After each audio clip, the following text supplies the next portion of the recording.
네, 그동안 잘 계셨습니까, 다들? 저는 6월 말부터 창원, 또 7월 달에는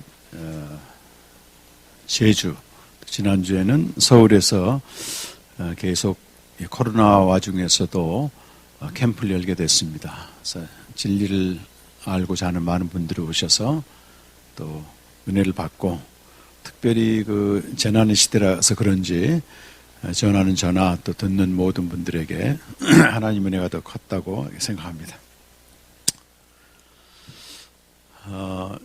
C.S. 루이스는 이 태양열이 버터를 녹이기도 하지만 또 진흙은 더욱 단단하게 한다, 이런 말을 남겼습니다. 그러니까 재난이 왜 왔는지 이건 우리가 다 알 수는 없습니다. 하나님이 하신 일을. 근데 분명한 것은 그것이 우리를 녹여버릴 수도 있고, 또 어떤 사람은 더욱 믿음을 단단하게 할 수 있다는 것입니다. 저도 한 3월부터 거의 사역이 중단됐었고 취소됐었고, 그런 가운데 신명기 말씀을 묵상하는데 신명기 28장에 보면 축복과 저주의 장이 나오거든요. 거기 보면 60절 61절에 내가 너희를 애굽의 질병으로 또 율법에 기록하지 않은 질병으로 치겠다, 이런 말씀이 나와요. 애굽의 질병은 우리가 잘 알고 있는 질병이고, 율법에 기록되지 않는 질병은 들어보지 못한, 이전에 알지 못했던 질병이죠. 그래서 코로나가 바로 이런 질병이었구나, 이런 생각을 좀 했었고, 또 많은 시간이 있어서 밀린 책들 좀 보게 됐는데 책들 통해서 여러 가지 생각을 좀 정리하게 됐습니다. 6월 초에 좀 생각이 정리가 되더라고요. 이 코로나 예배와 또 교회의 내용을 보니까 거의 비본질적인 것은 다 휩쓸려 가더라고요. 진짜 본질적인 건 없어지지 않거든요. 그래서 신앙의 본질과 또 복음과 예배와 교회의 본질에 대해서 좀 정리를 한 게 있었어요. 그래서 1년에 한 번씩 제주에서 이제 그 목회자 세미나가 열리는데, 제가 이런 주제를 가지고 제주 계시는 우리 김강식 목사님께 연락을 했더니 아주 환영하시더라고요. 그리고 실제 그 일을 지금 주관할 수 있는 제주 순복음교회 박명일 목사님이 성시 회장으로 계신데, 그분도 마침 이런 코로나 시대에 목회자들이 많이 또 고민하고 있는 문제이기 때문에 좋다. 그래서 이제 7월 9일 날 세미나를 열게 된 거예요. 1일 세미나를. 그 뒤로 이제 한 달쯤에 걸쳐서 다시 생각을 정리하고 하는 중에 7월 초에 이제 원고를 보내게 됐습니다. 근데 원고를 그렇게 자세히 쓸 것까지는 없는데, 그냥 7월 초 어느 토요일 날 아침에 오전 일찍 책상에 앉았는데 이 컴퓨터를 치기 시작하는데요. 지금 봐도 내가 쳤다, 이런 고백이 안 들어요. 원래 이제 엄마들이 애들 처음에 글씨 가르쳐 줄 때는 애들 손을 잡고 쓰잖아요. 근데 자기 손으로 썼지만 누가 쓴 거야, 이게. 엄마가 써준 거죠. 꼭 그런 기분이었어요. 그래서 그동안 생각했던 내용들, 그리고 특히 수개월 동안 봤던 책의 내용들이 막 정리가 되는 거예요. 그리고 단숨에 한 15페이지 정도 되는 그 원고를 다 써내려간 겁니다. 그리고 이제 세미나 하는 과정에서 또 몇몇 지인들한테, 목사님께도 보냈죠. 그 원고를 보내봤어요. 그랬더니 상당히 반응들이 좋고, 코로나 때문에 책들이 많이 나오고 어떤 대처 방안들이 나오는데 본질에 대해서 다루는 게 많지 않은데 목사님 본질을 다뤄줘서 고맙습니다, 이런 반응도 오고, 그래서 이제 제 책 많이 내줬던 일회소원에 원고를 보내봤더니 그분들도 이 책 낼 수 있게 되는 거예요. 보통 요즘 코로나 하게 되면 이런 사이즈로 나오거든요. 많이 코로나 관련 소책자들이 나와서. 그래서 제 세미나 잘 마치고 그동안 제가 조금 원고를 다듬고 내용을 보충해서 지금 이게 지난주에 전환과 기독교의 본질로 지금 책이 나와 있습니다. 그래서 오늘 말씀은 이 책 내용의 그 핵심 부분을 좀 다루고, 또 여러분 돌아가서 책을 통해서 좀 보충하고 무엇보다도 지금 코로나 때문에 갈팡질팡하고 특히 본질을 찾지 못해서 방황하는 사람들한테 많은 도움이 될 것 같아요. 그래서 이 요한복음 1장 18절 보면 우리 다 같이 한번 보실까요? 본래 하나님을 본 사람이 없을 때 아버지 품속에 있는 독생하신 하나님이 나타내셨느니라. 이 아버지 품속에 있는 아들은 하나님 자신이시고 또 하나님 본질이라고 얘기합니다. 그래서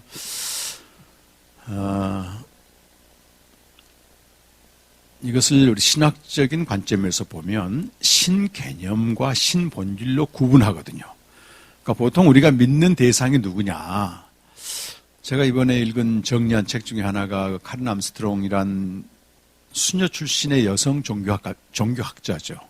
근데 7년 정도 수녀원에서 정말 열심히 하나님을 섬겼어요. 기도, 또 영성훈련, 독서, 성경 읽기, 헌신했는데 다른 건 다 이게 이해가 되는데 영성가들이 하나님과 교제에서 오는 그 충만한 기쁨, 이런 글을 보게 되면 좌절하는 거예요. 왜 나는 이게 없을까? 기도하게 되면 감동도 되고 또 어떤 뭔가 마음에 감동이 되어서 헌신도 하게 되고 멋있는 그레고리안 찬양을 듣게 되면 아주 정말 하나님에 대한 위엄도 느껴지는데 문제는 내가 주님과의 교제에서 오는 실제적인 기쁨이 없는 거라 이게. 그래서 7년간의 수도원 수녀원 생활을 접고 대체 하나님이 누군가, 신이 누군가, 신앙이란 게 뭔가 이걸 오랫동안 연구했어요.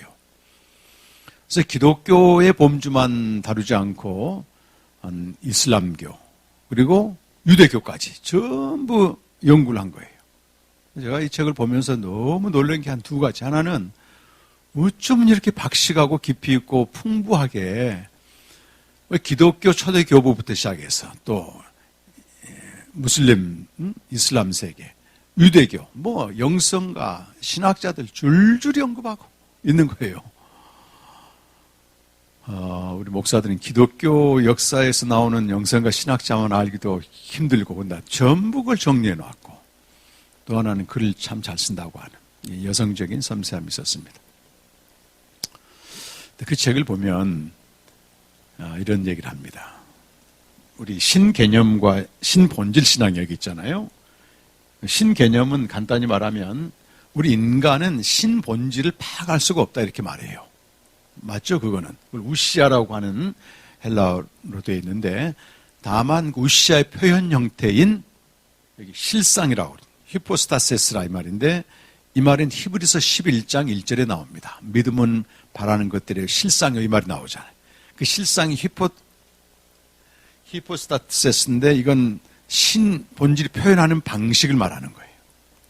그러니까 쉽게 말하면 코끼리가 이렇게 있잖아. 코끼리가 있는데 장님들이 코끼리를 만지게 되면 다리만 만진 장님은 코끼리라고 안 부르고 다리다.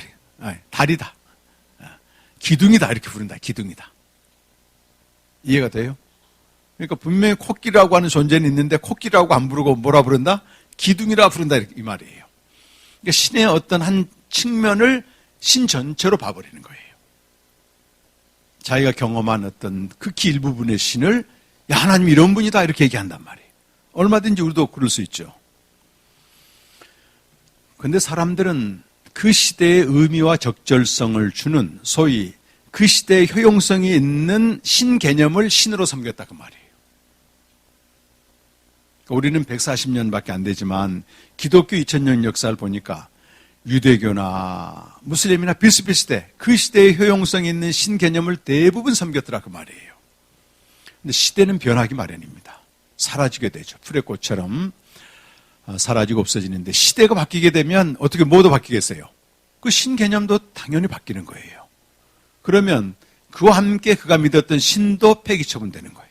그럼 어떻게 사람들이 다시 새로운 신 개념을 만들어 놓고 하나님은 이런 분이다 얘기를 한다 그 말이에요. 그래서 카린 암스트롱이 그 대작을 쓰면서 내린 결론이 기독교든 무슬림이든 기독교인이든 무슬림이든 유대교인이든 사실은 신본질을 신앙한 게 아니고 신개념을 신앙했다 이렇게 말하는 거예요. 신개념을 신앙하면 어떻게 된다? 반드시 끝이 오게 되는 겁니다. 끝이 오게 돼 있어요. 그래서 그는 말하기를 하나님을 믿는다 이 말보다 더 중요한 게 내가 어떤 하나님을 믿느냐 이 말이에요. 어떤 하나님을 믿느냐. 기독교는 신개념의 신앙으로 시작하지만 반드시 생명의 말씀을 통해서 신본질 신앙으로 가야만 됩니다. 그렇지 않으면 그 시대가 믿는 하나님을 진짜 하나님으로 다 믿고 있는 거예요. 우리 한국만 해도 60년대에는 복 주시는 하나님이 기복신앙이었잖아요. 예수 믿으면 복 받는다? 지금은 그게 안 먹히잖아. 시대가 바뀌어가는 거예요. 왜? 예수 안 믿어도 복 받는 사람들이 많이 있잖아요.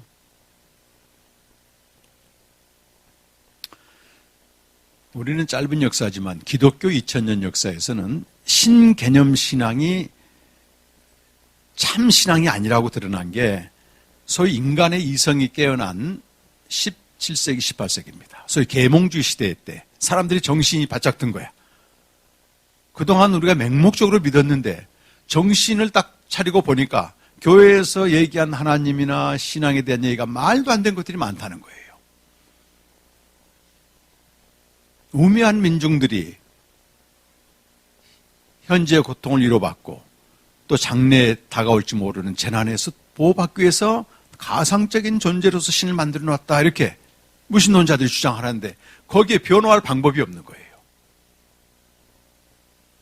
그러다가 19세기 와서는 그야말로 신죽음 사상이 팽배했죠. 더 이상 교회에서 말하는 하나님은 존재하지 않는다.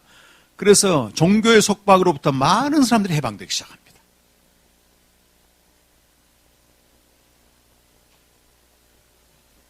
그나마 그 신개념 신앙의 마지막 종점에 이르렀을 때 키에르케고르나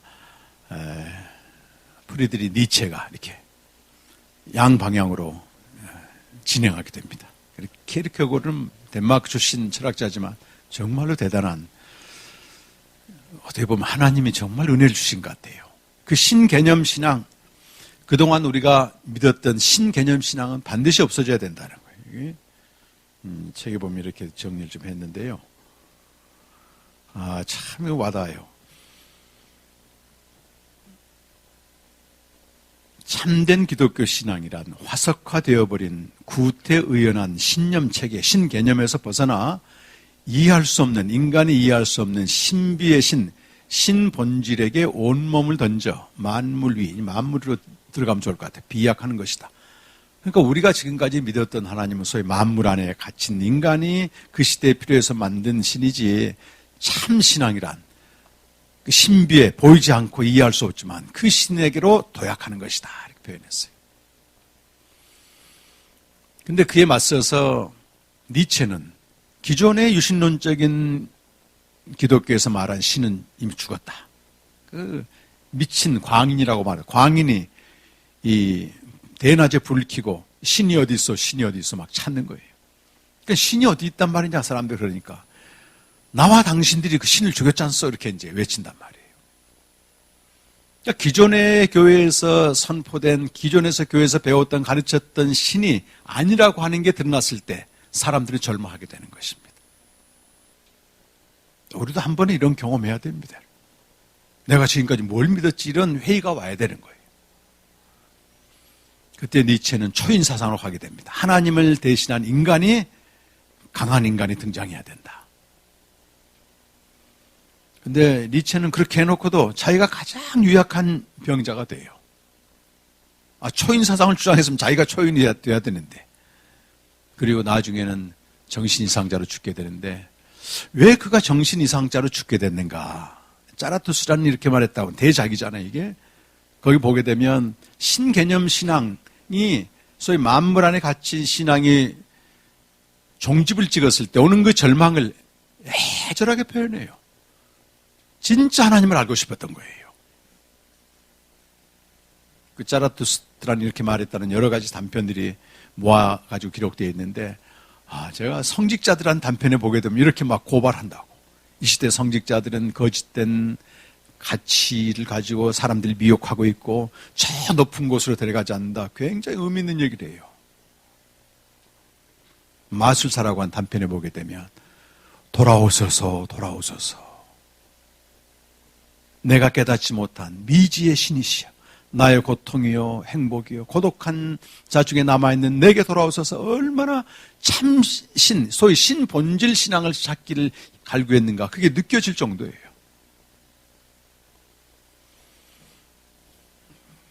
그런데 이 신개념 신앙에서 신본질 신앙으로 넘어가는 것은 생명의 말씀으로만 가능하고 체험으로 되는 게 아닙니다. 왜? 신본질 요한복음 요한일서 1장 1절에서는 태초부터 있는 생명의 말씀에 관하여는 내가 보았고 들었고 주목하여 만진 바 되었다. 우리 읽었던 오늘 요한복음 1장 18절에서는 신본질 그분이 이 땅에 오셨다는 거예요. 생명입니다. 생명. 말씀 앞에 가야만 알게 되는 거예요. 그런데 그 니체 시대만 해도 이미 성경은 자유주의자들 인간의 이성으로 전부 분해해가지고 이건 천박한 문서로 취급됐단 말이에요.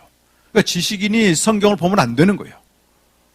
그러니까 성경 없이 진리 없이 말씀 없이 참신앙을 찾는다는 것은 불가능해요 거의. 그나마 키에르케고르는 뭐 말씀을 받는지 그건 확인되지 않았지만 그 세계를 본 겁니다. 진짜 신이 있다고 하는 걸. 근데 그로부터 한 7, 80년 지나서 말씀 앞에 나아가서 신본질 신앙을 이 교회에 드러내신 분이 스위스 출신의 신학자인 칼바르트예요. 칼바르트가 말씀 앞에 나가지 않았다면 몰랐을 거라고 아마. 말씀 앞에 탁 나가서 뭐라고 말하냐면 하나님은 교회에서 얘기한 그 소위 무신론자들, 신죽음 사상들에게 했던 그런 정도의 하나님이 아니라는 거예요. 근데 그 니체와 칼바르트 사이에 무슨 일이 있었는가 하면 두 번의 세계 전쟁이 있어요. 1차 대전, 2차 대전이 있으면서 전 유럽에 신이 죽었다고 하는 사상을 완전히 입을 닫아버리게 만듭니다. 인간의 이성을 초월한 사건이잖아요. 두 번의 세계 대전은. 인간이 스스로 패러다이스를 만들 수 있다고 확신했는데 패러다이스가 아니고 재앙이 오기 시작하는 거예요. 그런 시기적인 배경도 있었지만 칼바르트가 영혼과 시간 사이에는 소위 만물 위의 세계와 만물 안의 세계 사이에는 무한한 질적 차이가 있다고 하는 유명한 말을 하는 겁니다. 만물 위와 만물 안의 무한한 질적 차이, 영혼과 시간 사이의 무한한 질적 차이는 영혼에서 오신 그리스도 안에서 극복된다 이런 얘기를 하는 거예요. 이건 요한복음 3장 13절에 예수님이 직접 말씀하시기를 하늘로부터 오신 인자, 이 인자 외에는 하늘에 올라간 자가 없느니라. 그분이 하늘로부터 오셔서 십자가에 죽으시고 부활하심으로 우리 영원한 생명을 주시고 우리 만물에 계신 아버지 품까지 인도한 그 성경의 진리를 신학자가 얘기를 하는 겁니다. 그리고 그와 동시대에 살았던 폴틸리라고 하는 독일 출신의 신학자가 여기에 살을 붙이게 되는 거예요. 영혼의 세계에 대해서 맑게 드러내고.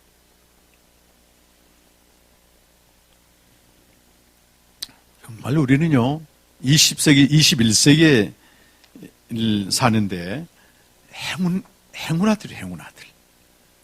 우리가 중세시대나 뭐 계몽주의 시대에 살았더라면 이런 영적인 부유함 누리지 못합니다. 절대.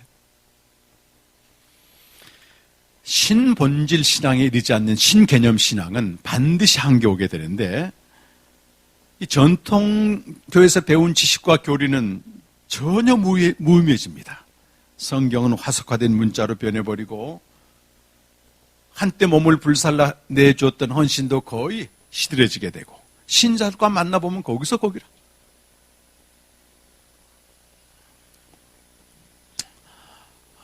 우리 한국교회도 마찬가지입니다.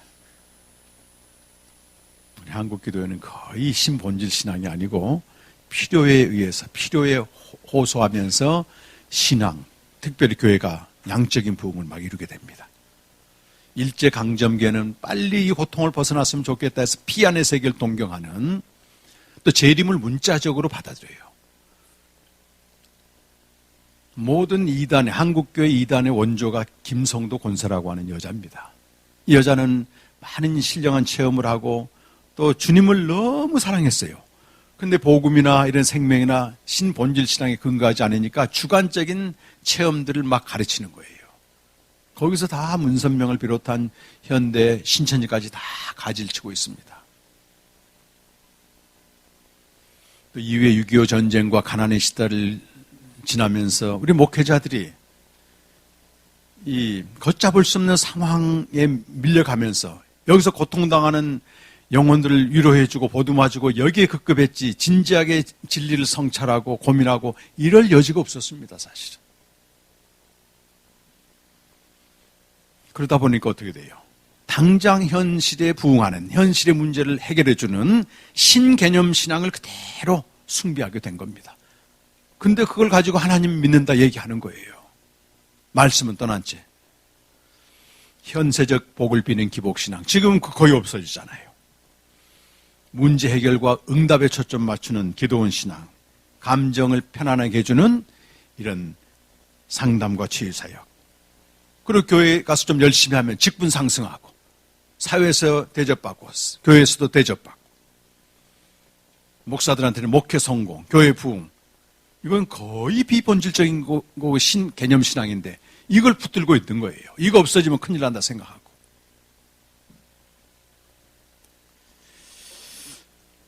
제가 6월 말에 그 창원에서 하루 사역을 마치고 이제 부산에 우리 동력자들이 있거든요. 세 분이 항상 와요. 제가 가면은 그분들하고 또 목사님들 몇 분하고 그 교제를 하는데 4년 전에 우리 캠프에 오셔서 은혜 받고 지금 생명으로 목회하시는 그 목 목사님이라고 계십니다. 성씨가 목씨예요.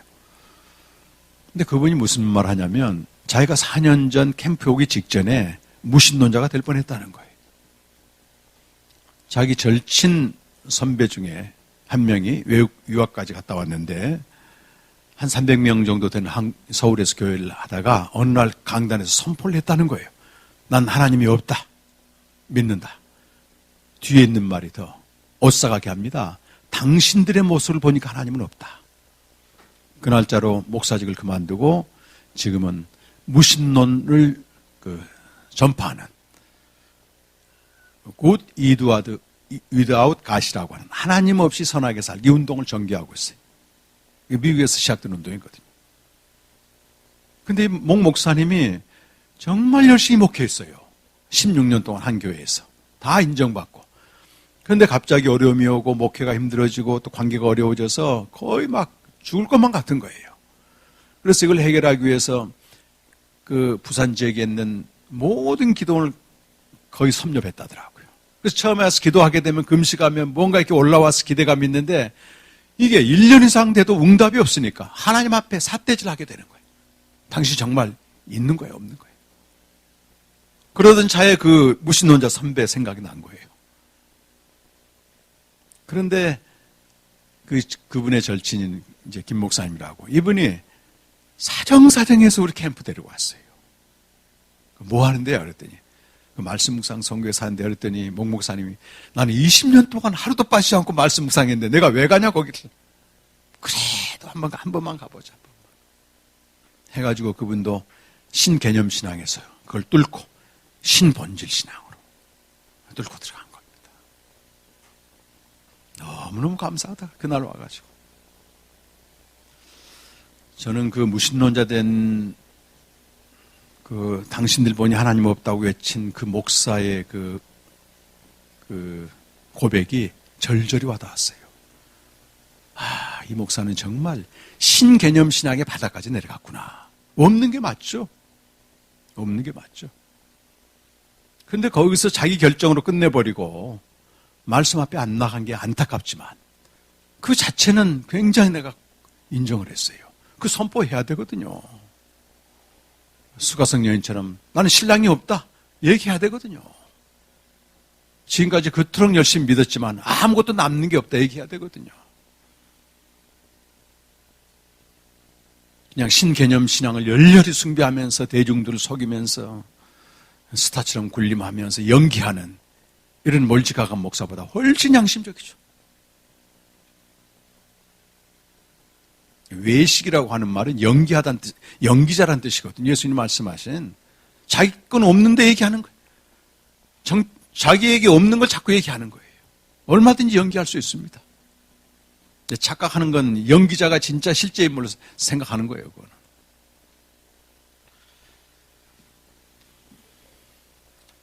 그래서 종교개혁 이후 무신론과 신죽음 사상을 이 모든 것들은 신본질이 아니고 사실은 신개념 신앙을 공격하는 것입니다.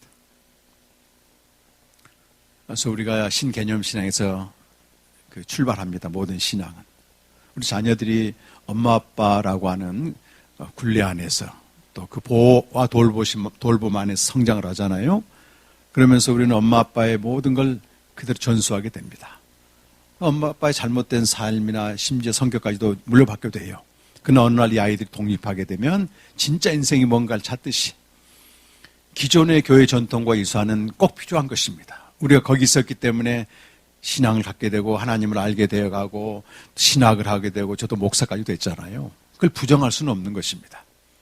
그러나 어느 날 하나님께서 이게 아니다 싶으면 직접 말씀 앞에 나가서 대체 하나님이 누구냐? 하나님 믿는다는 것 말보다 중요한 게 어떤 하나님 대체 믿고 있느냐? 물어야 된다는 거예요. 왜? 초대교회는 효력이 나타난 이 초대교회 성경에 내게 효력이 전혀 안 나타나면 물어야지. 왜 그들은 그렇게 밖에 가운데 있었는데도 그렇게 기쁨이 충만해서 매일매일 고통과 압제를 넉넉히 초월하면서 저렇게 승리의 삶을 살았는가? 매일 맞아가면서도 복음을 저렇게 힘있게 전했는가? 그건 물어야죠.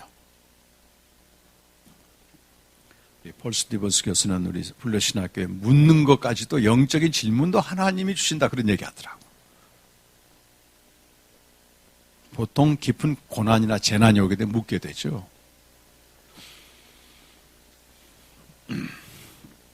신본질 신앙은 요한복음 1장 18절에 나온 아무도 하나님을 본 사람이 없으나 독생하신 아버지 품속에 있는 독생하신 그분이 우리에게 나타나셨다.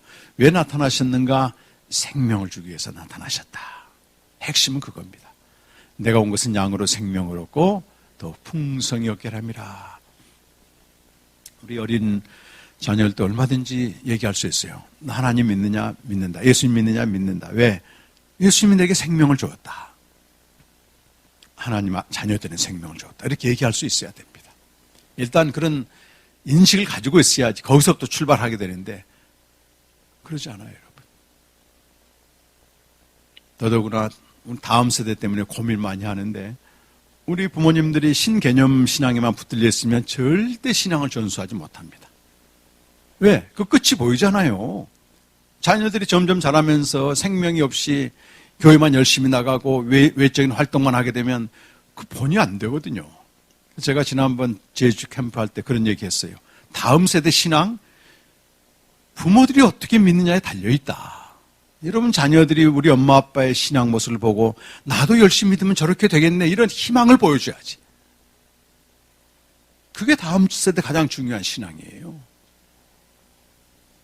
신본질 신앙으로 가야 된다는 거죠. 신본질 신앙은 복음을 통해서 생명을 얻는 것으로 출발합니다. 그래서 복음에 대한 본질에서 그 다음에 예배에 대한 본질이 회복되는 겁니다. 복음의 본질이 회복되지 않고는 그냥 예배 본질을 회복하지 아무리 아우성쳐도 안 되게 돼 있어요.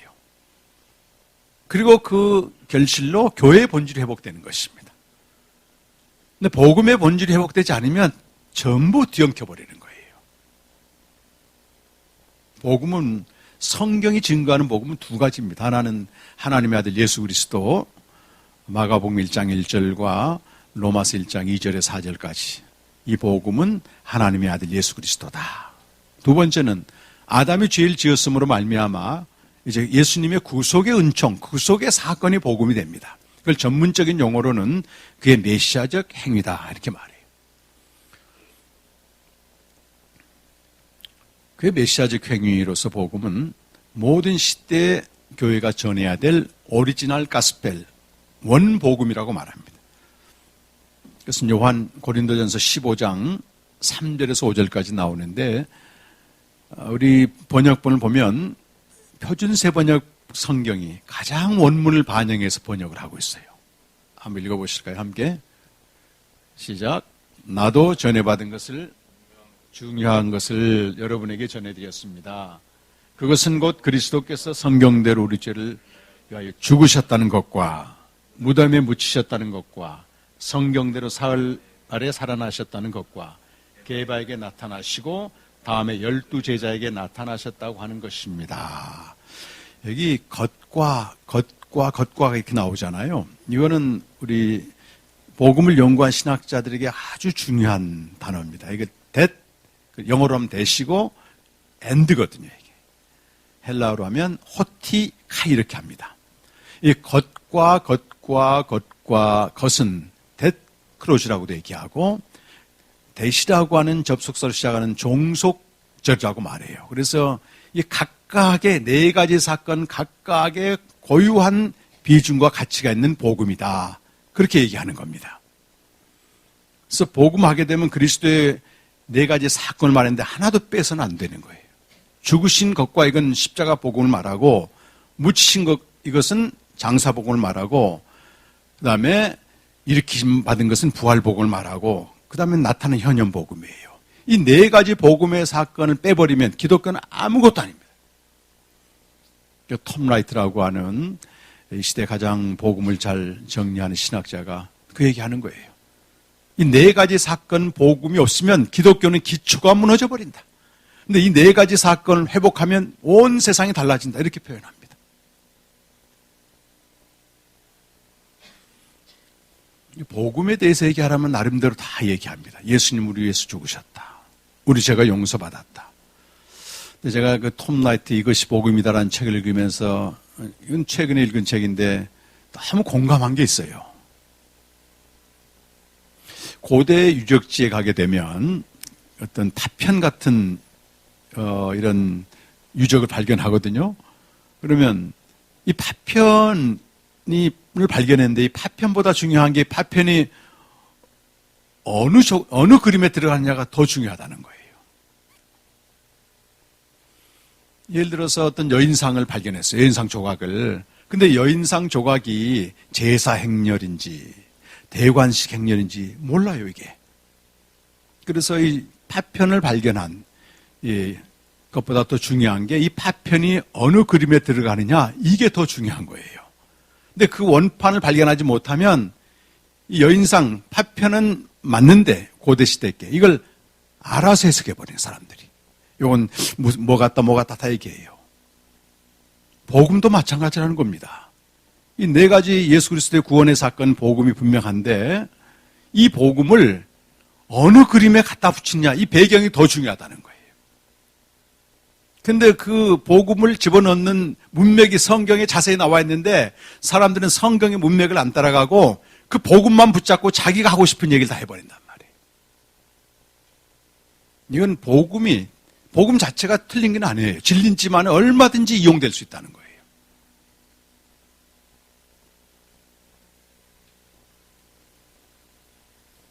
복음을 기복신앙이라고 하는 프레텀에 놓을 수도 있습니다. 그게 전형적으로 조영규 목사님 스타일이에요. 저는 신대원 다닐 때부터 복음을 전하라고 하는 사명도 있었지만 너무 복음을 알고 싶어가지고 하는데 그 매주마다 나오는 행복으로 초대 그 순복음교회 조영규 목사님 설교가 너무 은혜가 되는 거예요. 왜? 설교 때마다 복음이 들어있거든요. 예수님의 십자가 사건이. 이런 식이에요. 우리가 모든 인간이 이 땅에서 축복받고 번성하도록 지음받았다. 그런데 죄가 들어와서 저주가 왔다. 예수님 오셔서 십자가 죽으심으로, 맞죠? 십자가 죽으신 거. 모든 저주를 가져가셨다. 그래서 우리는 다시 잘 살고 건강하고 삼중 축복으로 내 영혼의 잘됨 같이 범사에 잘되고 형통을 구한다. 이렇게 얘기를 한단 말이에요. 그건 예수님이 죽으신 거 맞죠? 그건 진리죠. 근데 그걸 어느 플랫폼에 놓는다? 사람들이 원하는 메시지라고 하는 판에 딱 깔아주는 거예요. 얼마나 위험한지 모릅니다. 이것은 톰 라티에 의하면 기독교가 아니고 이교주의다, 이교주. 복음을 이용한 복잡한 이교주의다, 그 말이에요. 그래서 여러분이 복음만 하는 사람 자세히 들여오다 보세요. 뭘 플랫폼을 깔고 있는지. 복음은 하늘에서 뚝 떨어진 게 아닙니다. 창세 전에 하나님이 우리에게 생명을 주시려고 약속을 하셨어요. 이미 그건 하나님이 정하신 뜻이거든요. 이 뜻을 이루기 위해서 복음이신 예수님을 보내신 거예요. 그러니까 복음의 플랫폼은 철저히 창세 전에 우리에게 약속하신 생명이 여기다만 놔야 되는 거예요. 그래야지 복음이 진짜 복음이 되는 겁니다. 디도스 1장 2절에 거짓이 없으신 하나님이 창세 전에 우리에게 생명을 약속하셨다. 에베소 3장 11절에 영원부터 그리스도 예수 안에서 예정하신 하나님의 뜻이 있는데 그 뜻은 우리가 그리스도 예수 안에서 하나님의 아들들이 되는 거다. 이것을 주시기 위해서, 이 생명을 주시기 위해서 베드로전서 1장 20절 보면 창세 전에 아들이 오시기로 미리 정해졌다 이렇게 되어 있단 말이에요. 예수님 자신도 내가 온 곳은 뭐 기복신앙 이게 아니고 생명주로 왔다 이렇게 하잖아요. 그래서 복음의 목적은 철저히 생명을 얻게 하는 대로 가야만 된다는 거예요. 생명으로 나아가지 않는 복음은 얼마든지 오용됩니다. 그건 이교주의예요, 이교주의. 복음은 말하지만.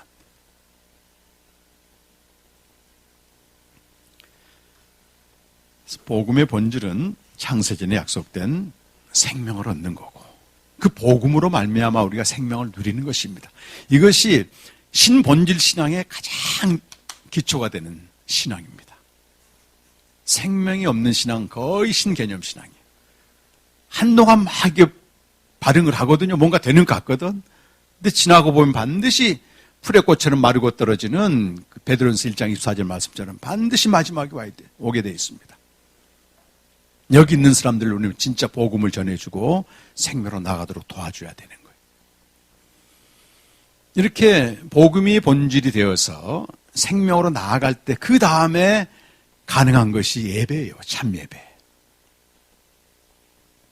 우리 6월 달에 목사님이 예배 세미나도 하셨지만 제가 첫 시간 강의를 이렇게 유튜브로 듣고 너무 공감도 하고 너무 은혜가 되더라고요.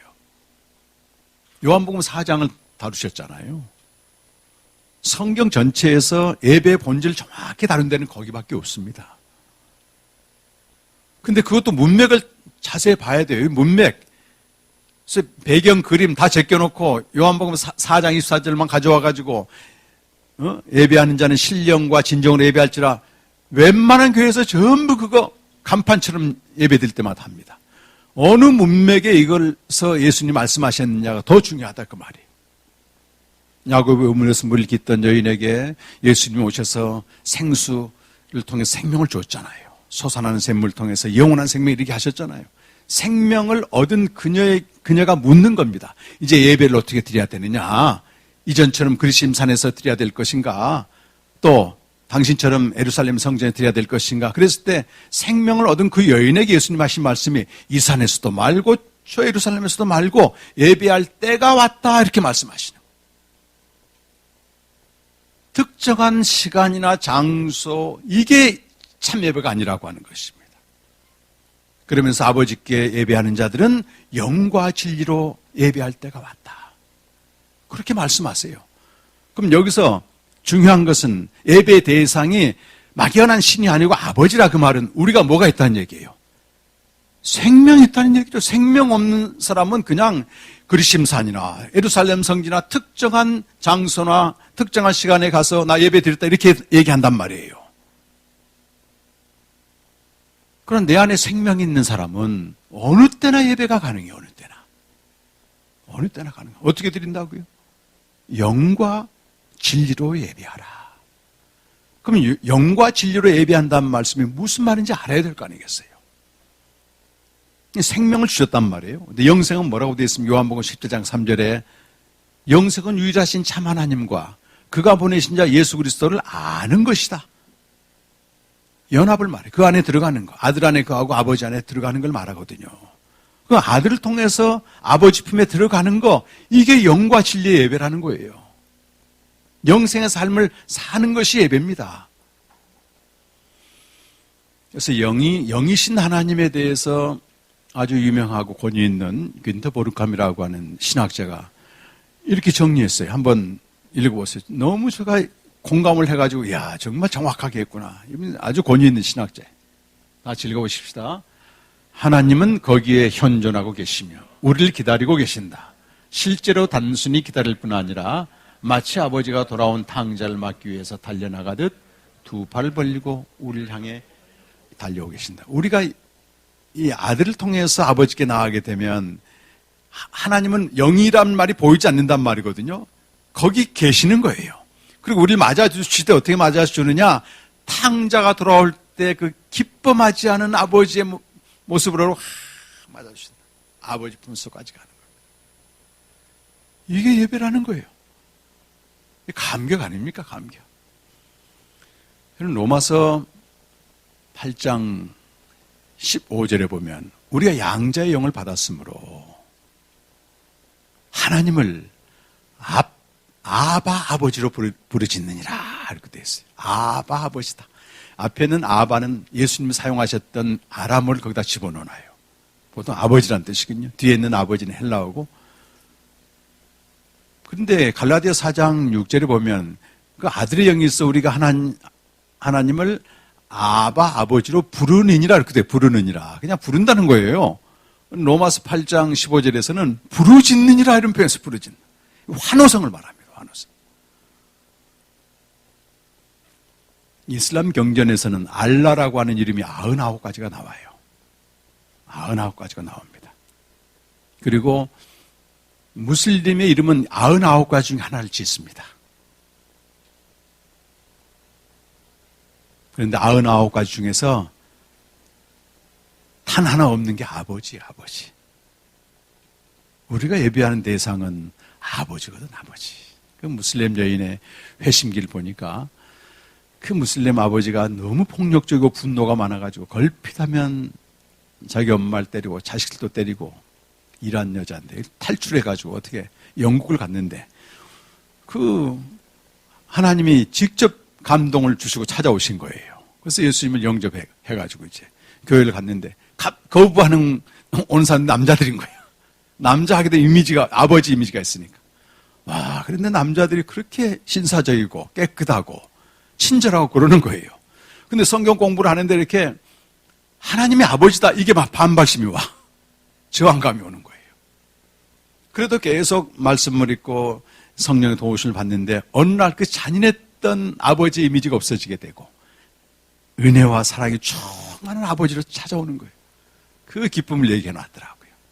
야, 우리 육신의 아버지와 다르구나. 그러면서 아버지가 세상 떠날 때 이 딸이 가가지고 예수님을 영접시켰대, 영접. 진짜 아버지를 만나가지고. 예배는 고역이 아닙니다, 고역. 사랑과 인자가 충만하시고 내가 탕자의 모습으로 와도 양팔 벌려서 맞이해 주시는 아버지 품속에 들어가는 거예요. 예수님은 아버지 품속에 계시다가 우리에게 오셨습니다. 예수님이 똑같이 우리에게 말씀하세요. 내가 아버지가 날 보내신 같이 나도 너희를 보내노라. 그럼 우리가 어떻게 살아야 되겠어요? 아침마다 영과 진리를 통해서 아버지 품속에 들어가 그 품속에서 하루를 시작해야 된다 그 말이에요. 그 품속에서 하루. 이게 예배, 매일 드리는 예배입니다. 이 예배가 있을 때 소위 회집 예배든 온라인 예배든 이 보이는 형태의 예배는 그때 의미를 갖게 되는 거예요. 이건 실제가 있을 때 상징이라고 하는 그릇이죠. 그래서 뭐 상징도 중요합니다. 이런 개인적으로 드리는 영과 진리 예배가 있을 때 함께 모여서 예배 드리게 되면은 여기서 완성이 되는 거예요. 서로 세워지게 되고 사랑과 선행을 격려하게 되고 이 길이 맞다고 하는 확신을 얻게 되고. 근데 이 영과 진리 예배를 개인적으로 안 드리면서 이건 혼자서도 드릴 수 있는 거거든요. 이 예배는 얼마든지 가능합니다. 혼자서도 아침마다 제가 묵상할 때 그 예배 드리거든요. 그 아버지께 나가니까 이게 예배지. 근데 이런 예배를 드릴 때만이 함께 모여 드리는 예배는 진짜 의미를 갖게 되는 거예요. 그런데 개인적으로 드려진 예배가 없고 오직 보여진 예배만 치중한 사람은 이 껍데기 예배라. 그 예수님은 이런 예배, 하나님은 이런 예배 지겹다. 그리고 누가 와서 성전 문 좀 닫았으면 좋겠다. 이런 예배 좀 안 받으려고. 헛된 예배라고 말해, 헛된 예배. 하나님은 워낙 크시니까 뭐 이런 생명의 교제가 없는 사람들이 이번에 코로나에 나타나는 겁니다. 꼭 그 시간에 가서 예배 드려야 된다. 그게 안 되면 온라인 예배로 드려야 된다. 그건 2차적인 겁니다. 이렇게 하나님과의 교제라고 하는 이 본질이 회복될 때 교회의 본질이 실제가 되는 겁니다. 이 교회 하게 되면 제일 어떤 생각이 떠올라요, 우리 집사님은? 교회 하게 되면 딱 이미지가 뭡니까? 있을 거 아니겠어요? 선교사님까지 하셨는데.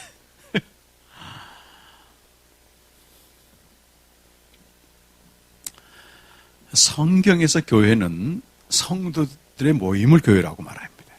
고린도전서 1장 2절 한번 가보실까요? 고린도전서 1장 2절.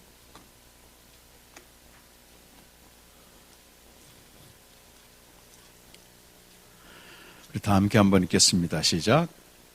고린도에 있는 하나님의 교회 곧 그리스도 예수 안에서 거룩하여지고 성도라 부르심을 받은 자들. 여기까지.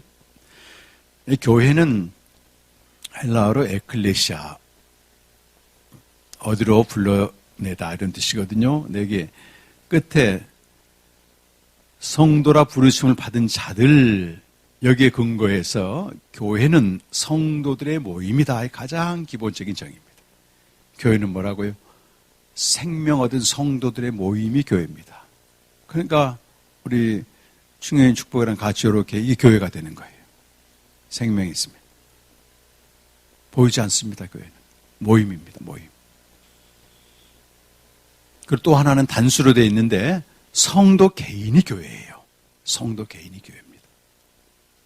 스케빈 글리스라고 하는 신약 성경 교회론을 쓴 그분은 신약 성경에는 에클레시아가 복수로 나오고 단수로 나온다. 복수로 나올 때는 성도들의 모임을 말하고 공동체를 말하고, 단수로 나올 때는 성도 개인이 세상 가운데서 교회다 이렇게 정의합니다.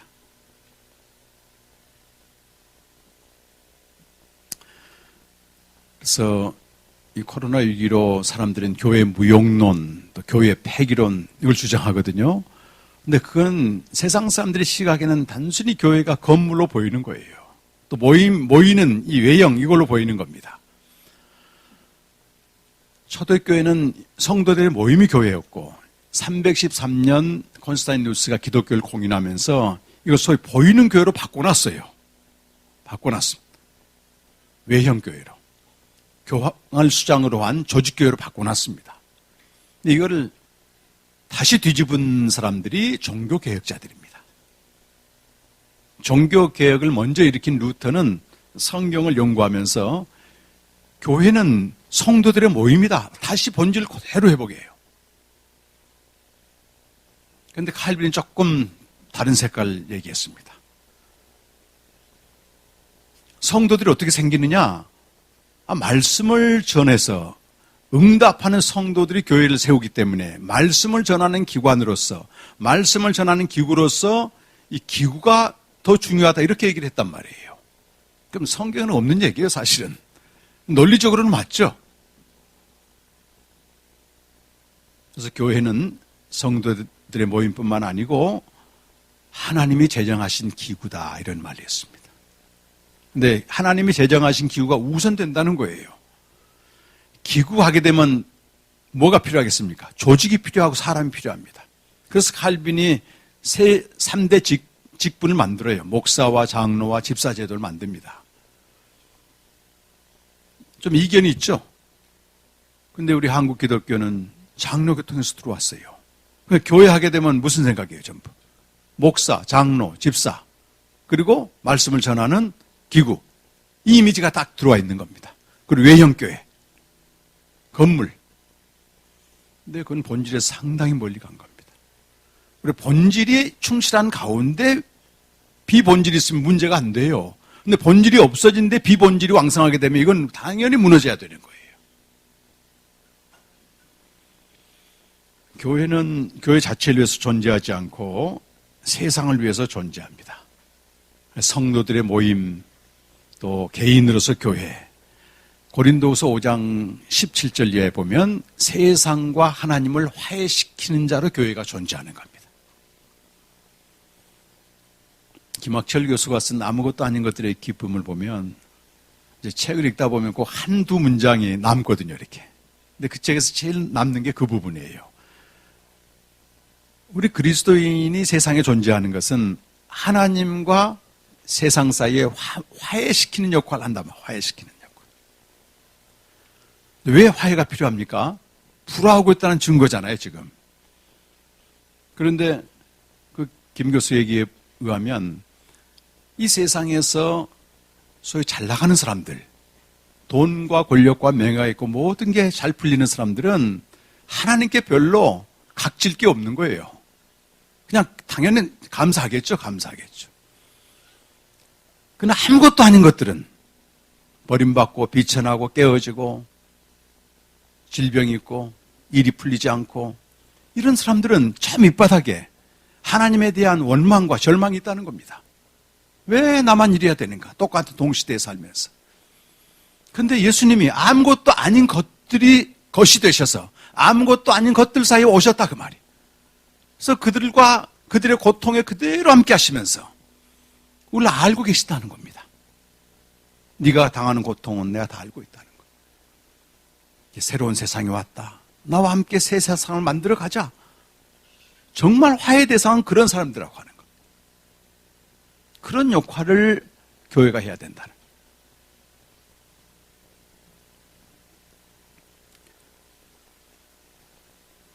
하비콕스가 쓴 그 세속도시는 1965년도에 나온 책인데 지금 하비콕스는 90세가 넘었습니다. 35세 젊었을 때 쓴 책인데 한 100만 부 이상 팔려 나온 지 2년도 안 돼서 전 세계적으로 16개국인가 언어로 번역되면서 돌풍을 일으킨 책입니다. 그 책에 보면 지금 우리 시대와 비슷한 것 같아요. 미국의 65년도가 급격히 세속화가 돼가고 있어요. 옛날에는 유럽 사회만 해도 다 일단 하나님을 믿었잖아요. 이렇게 무신론이라고 해서 하나님이 없다 그 말은 아니거든요. 하나님 존재는 계신데 우리가 모른다, 인정하지 않는다 이런 차원이었어요. 그런데 지금 세속화 시대에는 인간의 주인이 되면서 하나님 존재 자체를 부인해요. 그러니까 우리 신앙이 잘못됐다는 걸 가르쳐줘야 되는데 원래 신앙도 없는 사람들한테는 이런 메시지도 안 된다는 거예요. 그럼 어떻게 교회가 그들 가운데 존재하는가 그 말입니다. 그래서 하비콕스는 교회를 단수로 정의해서 움직임이라고 말해요. 움직임. 교회는 움직임이다. 내가 가 있는 그곳이 교회, 내가 바로 교회다 이런 개인으로서 교회를 강조합니다. 그래서 사람들에게 하나님에 대해서 관심도 없고 호기심 정도밖에 안 되는 그 사람들을 조직화되고 전통적이고 권위적인 체제로 끌어오는 건 불가능하다 이렇게 얘기하는 거예요. 바람직하지도 않고 어떻게 해야 되는가? 내가 하나님과 함께 있으면서 요셉처럼 하나님이 함께 하니까 요셉이 어떻게 살아요? 하나님께 신실하게 사는 것은 세상 가운데서 내게 맡겨진 일을 성숙하고 책임 있게 해낸다는 것입니다.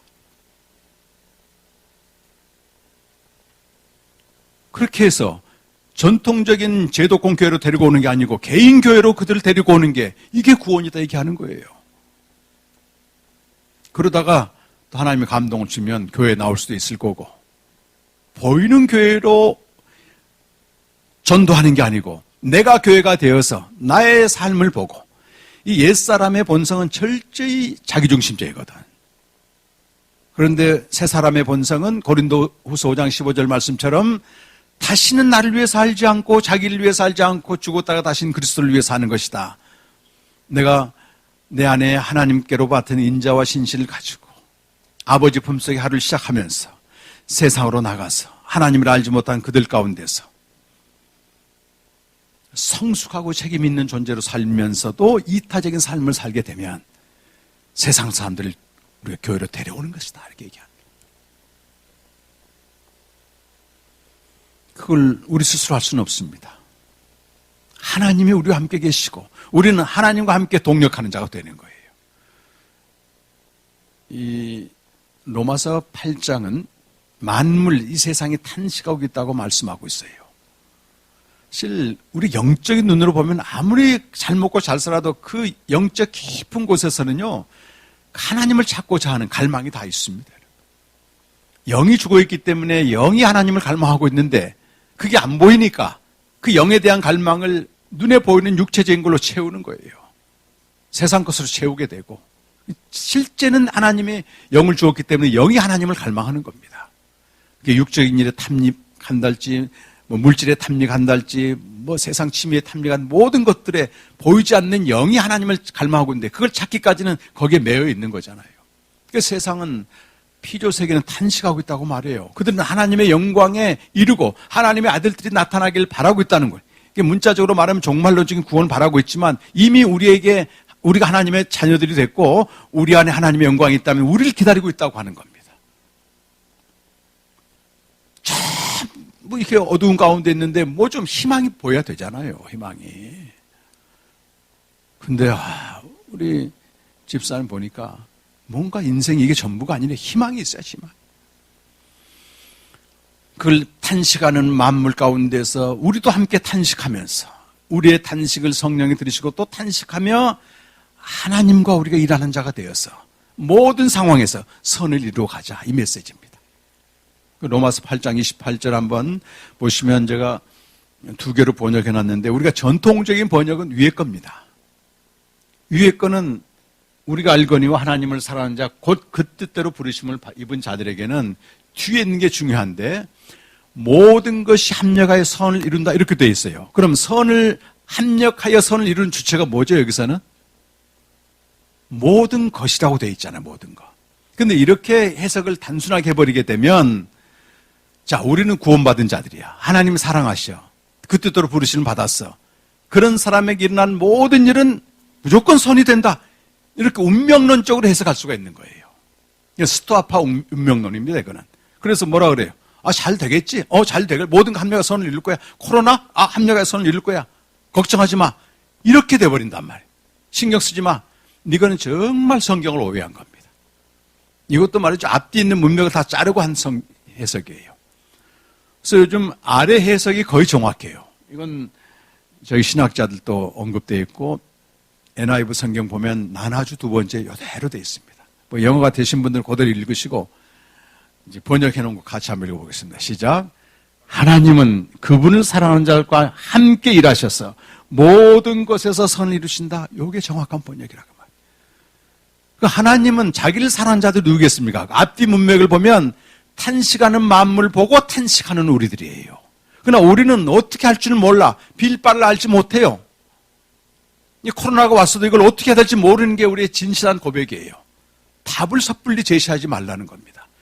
그저 탄식하는 거예요. 그때 성령이 탄식하면서 우리와 하나님이 주어가 되셔서 우리와 함께 일하셔서 어떤 일 가운데서 선을 만들어 가신다 그 말이에요. 그것이 만물을 충만케 하는 개인 교회로서 사명이라 그 말이에요. 우리가 그 일 해내야 된답니다. 그럴 때 29절에 보면 그 선이 맏아들의 형상을 닮아가는, 우리는 개인적으로 주님을 닮아가는 사람이 되고 이 탄식하는 만물은 충만하게 된다. 예배서 4장 10절에서 예수님이 높이 들리신 것은 만물을 충만케 하려 함이라. 예배서 1장 22절 23절에서는 예수님이 만물의 머리가 되셔서 높이 들리신 예수님이 그것은 교회를 통하여 만물을 충만하게 합니다. 탄식하는 만물이 있기 때문에 충만이 필요한 겁니다. 모든 피조 세계가 아담의 죄로 인해서 방향이 다 그릇돼 버렸어요. 인간의 욕망에서 지배를 받고 탄식하고 있는 겁니다. 근데 우리가 교회로서 세상에 나가는 겁니다. 사명자로서 나가는 거예요. 우리 스스로 일하지 않고 하나님과 함께 일한 자가 되어서 우리가 주어진 탄식하는 고통받는 세상에서 함께 일하여 선을 이루어가는. 자, 마지막으로 마태복음 4장 말씀 한번 읽고 기도하겠습니다. 마태복음, 예수님이 그렇게 사신 거죠. 4장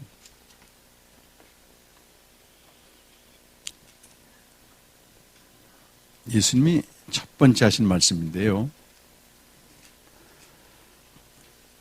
12절부터 17절까지 말씀입니다. 다 함께 시작. 예수께서 요한이 잡히셨음을 들으시고 갈릴리로 물러가셨다가 나사렛을 떠나 스불론과 납달리 지경 해변에 있는 가버나움에 가서 사시니, 여기 가서 사시니가 여러분 중요해요. 우리 개인으로서 교회가 머무는 곳입니다, 이게. 가서 사시니, 계속해서 이는 선지자 이사야를 통하여 하신 말씀을 이루려 하심이라. 일렀을 스불론 땅과 납달리 땅과 요단강 저편 해변길과 이방의 갈릴리여. 흑암에 앉은 백성이 큰 빛을 보았고 사망의 땅과 그늘에 앉은 자들에게 빛이 비치었도다 하였느니라. 이때부터 예수께서 비로소 전파하여 이르시되 회개하라 천국이 가까웠느니라. 아멘. 여러분, 신본질 신앙은 복음을 통해 생명으로 나아가는 것을 말하고, 그럴 때 우리는 영과 진리로 예배하는 자가 되는 것입니다. 그럴 때 우리는 탄식하는 세상에서 교회로 존재해요. 개인의 교회로서 하나님과 함께 일하는 자가 되는 것입니다. 가서 사시니, 내가 있는 그곳이 하나님과 함께 일하는 자가 되어 살 때 큰 빛이 비추었다. 어디? 흑암과 그늘진 땅이지만 큰 빛이 비쳤다는 것입니다. 코로나로 많은 일들이 중단되고 세상 일이 중단되고 있지만 주님은 단 한 번도 일을 중단하지 않습니다. 내가 하루를 존재하고 있잖아요. 어떤 모양으로든지 어디서든지. 또 주님이 나와 함께 일하기를 원하시는 거예요. 어떻게 해야 됩니까? 아버지 품속에서 시작하시면 됩니다. 신본질 신앙인 아버지 품속에서 시작하면 돼요. 이번 사마리안 공동체 지난 토요일과 주일 말씀 묵상 캠프를 열었는데, 복음생명 캠프를, 거기 리더되는 되신 박주원 선교사님이 아버지 품을 깨닫고 막 이런 고백을 하는 거예요. 예수님이 첫 번 선교사가 되셨는데 아버지 품에 계시다가 나왔다. 우리도 매일 아버지 품에 들어가서 거기서부터 하루를 시작한다. 너무 탁월한. 그럼 6년 전에 우리 캠프 오시 가서 은혜 받고 이번에 다시 이제 그분이 주관해서 했는데, 하여튼 복음생명 캠프 들을 때마다 더 풍성해지게 그분 입에 통해 나오는 고백이 그거더라고요. 우리도 이제 예수님을 통해서 영과 진리 예배가 그겁니다. 아들을 통해서 아버지 품에 들어가는 거기서 하루를 시작합니다. 우리는 이제. 그리고 여전히 신개념 신앙에 머물러 목마르고 지치고 맥을 잃고 있는 많은 이들에게 이 복음을 전하십시오, 여러분. 내가 직접 전하기 어려우면 이 책을 선물하세요. 커피 한 잔 갖다 하면 됩니다. 스타벅스 커피 한 잔 갖다. 5,000원에 팔거든, 5,000원. 책을 많이 못 가져왔는데 다음에 많이 갖다 놓을 테니까. 세네갈에서 오신 선교사님 한 분은 100권을 준비해서 100권을 주문했어요. 이번 한국에 머물면서 자기 아는 분들한테 다 이거 돌려야 되겠다. 그래서 정말 가치를 아니까 그렇습니다. 가치. 주변에 너무 많거든요. 신개념 신앙의 한계에 이르러서 고통당한 사람들 많습니다. 그래서 우리가 그런 중개 역할을 하고 실제 그런 삶을 살아서 효력이 나타날 때 더 메시지가 되는 겁니다. 네, 절망은 없습니다, 여러분. 여러분 그 위에 있습니다, 여러분. 승리하세요.